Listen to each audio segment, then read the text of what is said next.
Bendava Ulusu'ye u projeye hase.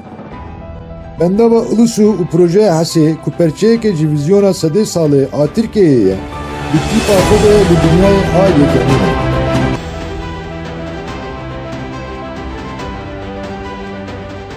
e. Ilısu Barajı ve HES projesi sadece bir inşaat projesi değil.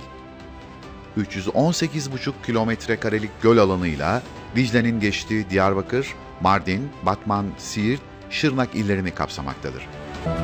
It is the first time in Turkey that the State Hydraulic Works Administration has undertaken such a comprehensive project and has established the 16th Regional Directorate solely for the purpose of overseeing its completion.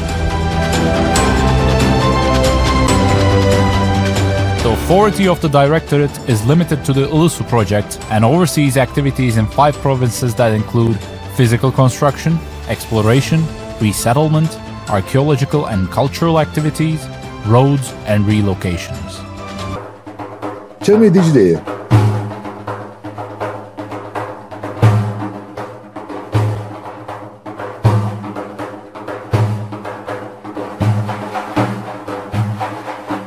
Ji bajarên Diyarbekir, Batman, Merdin, Sêrt û Şirnexê derbast be nêzî 1900 kilometreyî diherite û bi vî hawî rêwîtiya xwe li welêt temam dike.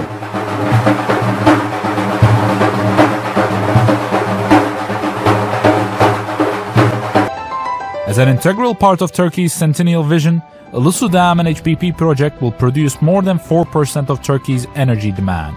It will also make it possible to complete Cizre Dam, a major regional irrigation project. Ön yüzü beton kaplı baraj tipinde dolgu hacmi, kret uzunluğu ve beton yüzey alanı bakımından dünyanın birincisi olan baraj, gövde hacmiyle Atatürk Barajı'ndan sonra ikinci, üreticiye enerji miktarı bakımındansa 4. sırada yer alıyor.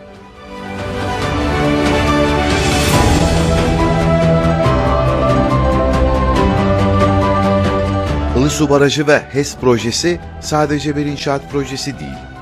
318,5 kilometre karelik göl alanıyla Dicle'nin geçtiği Diyarbakır, Mardin, Batman, Siirt, Şırnak illerini kapsamaktadır. Bu proje aynı zamanda bölgenin arkeolojik ve kültürel faaliyetlerini, yeniden yerleşimini, altyapı ihtiyaçlarının tamamlanmasını ve kamulaştırmaları içermektedir. Ulusu Barajı'nın ve Hasankeyf'teki tarihi kültürel faaliyetlerimizin daha iyi anlaşılabilmesi için, vatandaşlarımızın daha iyi anlayabilmesi için, daha şeffaf olunması açısından bir belgesel hazırlandı. Bu belgeselimizde Türkçe, İngilizce ve Kürtçe olarak yayınlandı. Bunu da isteyen vatandaşlarımız izleyebilirler. Tabii ki de hem Ulusu Barajı hem de Hasankeyf'teki kültürel faaliyetler ülkemizde olduğu gibi yabancı ülkelerde de rağbet görmekte ve izlenmektedir. Buradaki tabii yabancı dilde belgeselin hazırlanmasının esas maksadı da o. Yabancı ülkelerden de hem turizm açısından hem de mühendislik açısından izlenebilmesini sağlanması.